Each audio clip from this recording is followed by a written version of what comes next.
أعوذ بالله من الشيطان الرجيم بسم الله الرحمن الرحيم وما كان لنفس أن تؤمن إلا بإذن الله ويجعل الرجس على الذين لا يعقلون۔ سورۃ یونس آیت نمبر 100۔ وما كان لنفس ان تؤمن الا باذن اللہ، کوئی جی بھی کوئی نفس بھی اپنے طور پر تو ایمان نہیں لاتا مگر اللہ ہی کی رہنمائی، توفیق اور اجازت و حکم سے وہ ایمان لا سکتا ہے۔ اصل تو اللہ تعالیٰ نے ہی ایمان کی رہنمائی کی ہے کہ ایمان کیسے لانا ہے، تو کوئی بندہ از خود کیسے ایمان لا سکتا ہے جب تک کہ اسے اللہ کی طرف سے اجازت اور تسہیل نہ ہو۔ تسہیل یعنی اس کے لیے سہولت نہ پیدا کر دی جائے، تو سہولت پیدا کرنے والا اللہ ہے۔ اور رفع العجز یعنی عاجزیاں ہٹا دی ہیں اللہ نے ایمان کی طرف آنے میں، جو چیز رکاوٹ بن سکتی ہے اللہ نے وہ ہٹا کر رکھی ہے۔ البتہ جو اب اللہ کی رہنمائی کے پیچھے چلے گا، اللہ کی دی ہوئی توفیق اور راستے کے پیچھے چلے گا تو وہی ایمان لا سکتا ہے۔ اس کے علاوہ جو ہے ایمان خود بنانے والے لوگ وہ خود بنا تو نہیں سکیں گے۔ وَيَجْعَلُ الرِّجْسَ عَلَى الَّذِينَ لَا يَعْقِلُونَ۔ اب اس کے ایمان کے علاوہ تو ہے پلیدی، شرک کی پلیدی ہو یا کفر کی پلیدی۔ یہ پلیدی جو ہے ان لوگوں کے حصے میں آتی ہے جو اپنے عقل کو استعمال نہیں کرتے۔ لا یعقلون، عقل نہیں کرتے یعنی عقل کو استعمال نہیں کرتے۔ جس طرح کے مفسر ابن کثیر بھی فرماتے ہیں کہ لا یعقلون اے لا یستعملون عقولہم بالنظر فی الحجج والآیات، کہ اللہ تعالیٰ کے دیے ہوئے دلائل اور دلائل قدرت اور براہین کی طرف اپنے عقل استعمال نہیں کریں گے تو ظاہر ہے پھر وہ اپنے طور پر کفر اور شرک کو ہی پسند کر بیٹھیں گے۔ وَيَجْعَلُ الرِّجْسَ عَلَى الَّذِينَ لَا يَعْقِلُونَ، کیونکہ انہوں نے عقل کو استعمال نہیں کیا۔ اتنی بڑی بڑی چیزیں دلائل اللہ نے دی ہیں جو الحاد کو، کفر کو، شرک کو رفع کر سکتی ہیں۔ اگر کوئی سوچے صحیح، تھوڑا سا عقل استعمال کرے، کیونکہ عقل اور دانائی یہ اللہ نے دی ہے، تو یہ اللہ نے ایک راستہ بنا دی ہے، سہولت بنا دی ہے کہ یہ ایمان بندہ کیسے لائے۔ اگر یہ اللہ تعالیٰ راستے بند کر دیتا، مثلا اللہ کسی کو عقل دیتا ہی نہیں ہے، وہ مجنون ہوتا ہے یا پاگل ہوتا ہے، تو پھر وہ ایمان نہیں لا سکتا۔ یہ الگ بات ہے کہ اسے کافر بھی ہم نہیں کہتے، کیونکہ اس کے لیے راستہ نہیں۔ راستہ جس کے لیے بن جائے اور وہ اس راستے کو استعمال نہ کرے، بے عقلی کرے، تو بے عقل چیز کفر ہوتا ہے، شرک ہوتا ہے، الحاد ہوتا ہے۔ اس لیے آگے فرمایا قُلِ انظُرُوا ماذا فِي السَّمَاوَاتِ وَالْأَرْضِ، قل میرے پیغمبر فرما دیجئے کہ اگر عقل استعمال کرنی ہے تو دیکھو آسمانوں میں کیا ہے اور زمین میں کیا ہے۔ آسمانوں میں اس کو جمع کیا یعنی بہت زیادہ جو براہین اور دلائل تمہیں ملیں گے اوپر کی دنیا میں ملیں گے، صرف دیکھتے ہی رہو بہت کچھ تمہیں مل جائے گا۔ لیکن وما تغنی الآیات والنذر عن قوم لا یؤمنون، جو ایمان لانا چاہتے ہی نہ ہو، جو یہ چاہتے ہی نہیں ہے کہ ہم نے اس طرف آنا ہے، تو ان کو جتنے براہین دیتے جاؤ، نذر کوئی بھی ڈرانے والے سمجھانے والے آتے جائیں، وہ کسی کی بات سنیں گے ہی نہیں۔ البتہ ایمان کی توفیق جب اللہ نے دی ہے، رہنمائی جب اللہ نے کی ہے، تو اب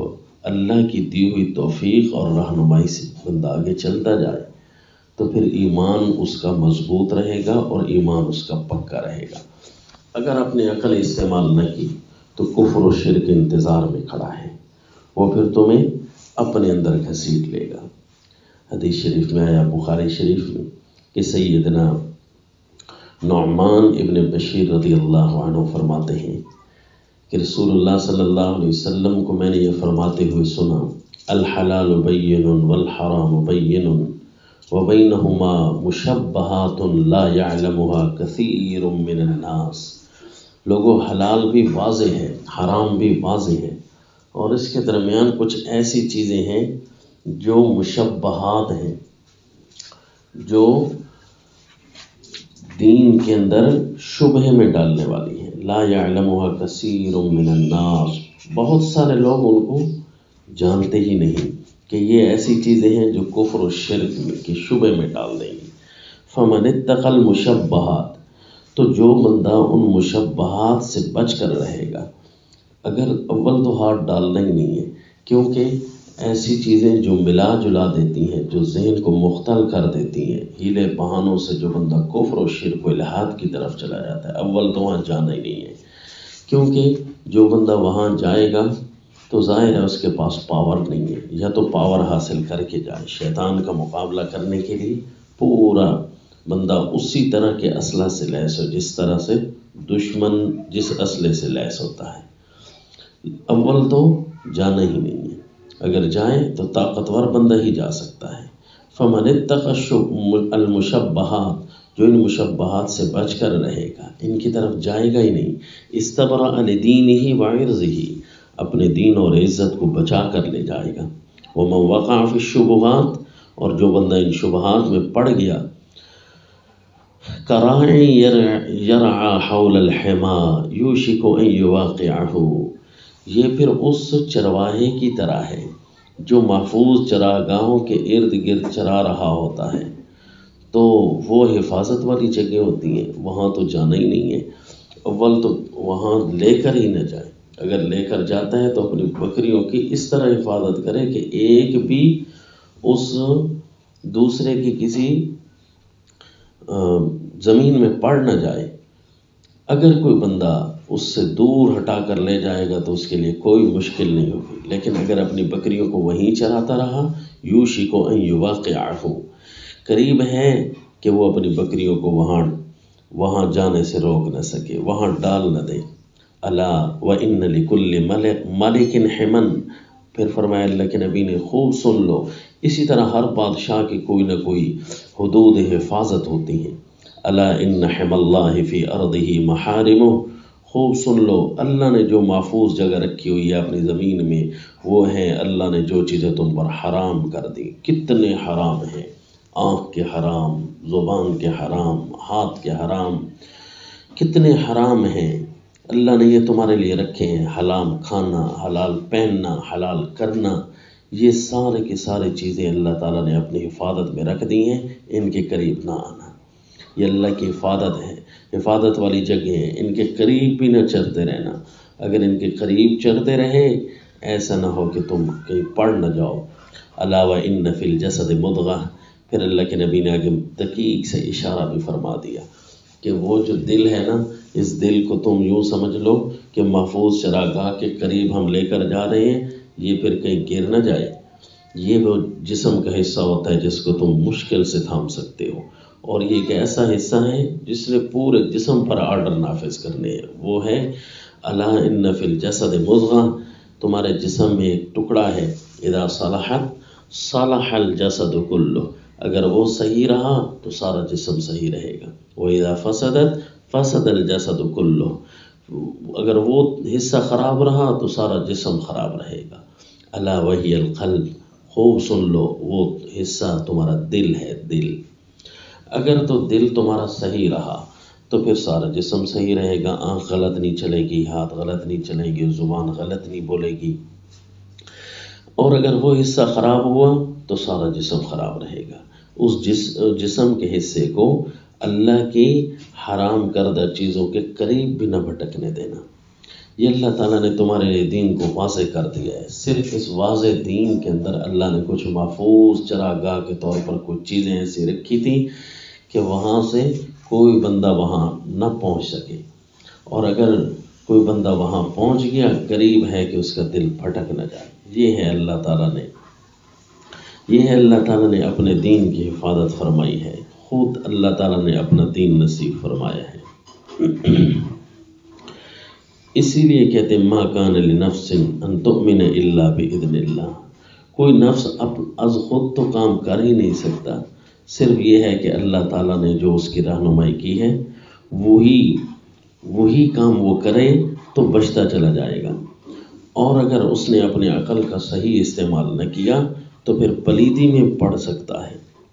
پلیدی میں پڑ جائے گا۔ اور اگر عقل کا استعمال کرتا رہا حتیٰ کہ کتنی بھی مشکلات کیوں نہ آ گئی ہوں، پھر بھی اللہ تعالیٰ اس کے لیے راہ کھولتے جائیں گے۔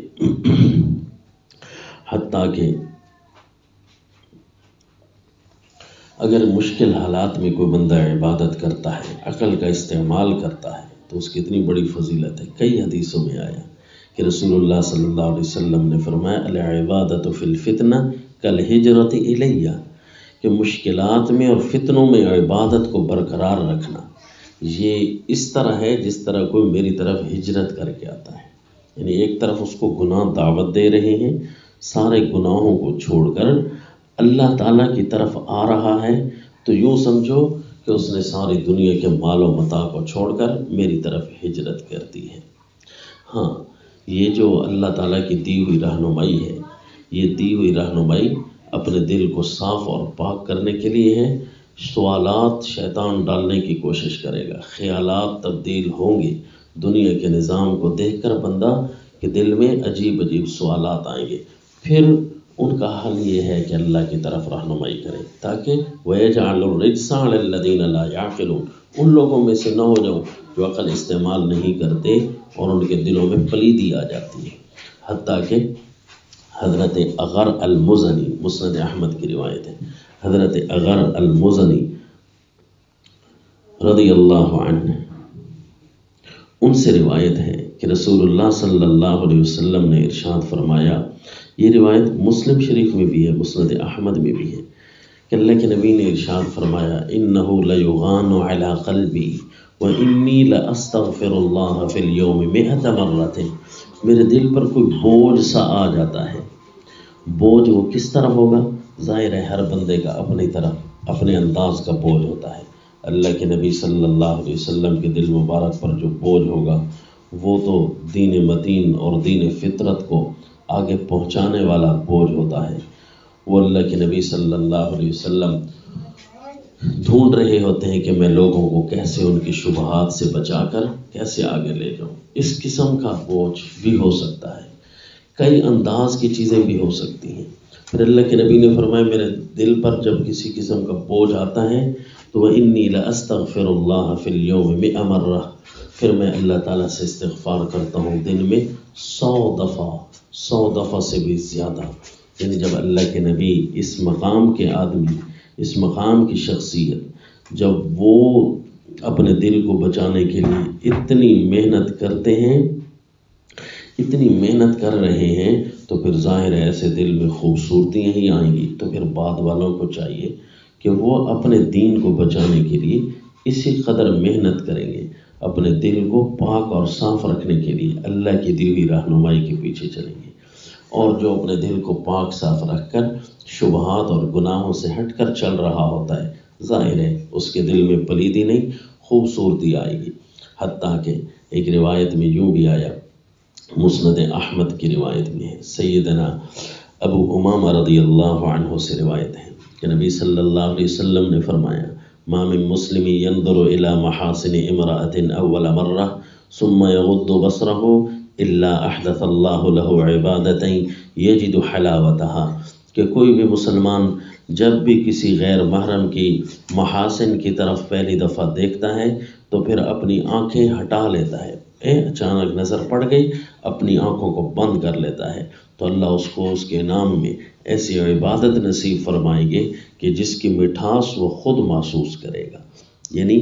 پلیدی تو ان لوگوں کے دلوں میں جاتی ہے جو اپنے عقل کا استعمال نہیں کرتے، دین متین کو دیکھ نہیں رہے ہوتے، سمجھ نہیں رہے ہوتے کہ یہاں مجھے کیسے چلنا ہے، اور جو اپنے عقل کو صحیح استعمال کر کے دین متین کو یاد کر کے اس کے احکام کی پاسداری کرتے ہیں، تو پھر اللہ ان کو ایسی عبادت بھی نصیب فرماتے ہیں کہ اس کی حلاوت، مٹھاس، سکون جو بڑے بڑے لوگ دوائیوں سے نہیں حاصل کر سکتے، اللہ کریم اسے ہم ضرور نصیب فرمائیں گے۔ اور یہ چیز اللہ کے نبی نے فرمایا تجربہ سے تعلق رکھتی ہے کہ وہ اس کا خود حلاوت اور مٹھاس وہ محسوس کرتا رہے گا۔ وما علینا الا البلاغ۔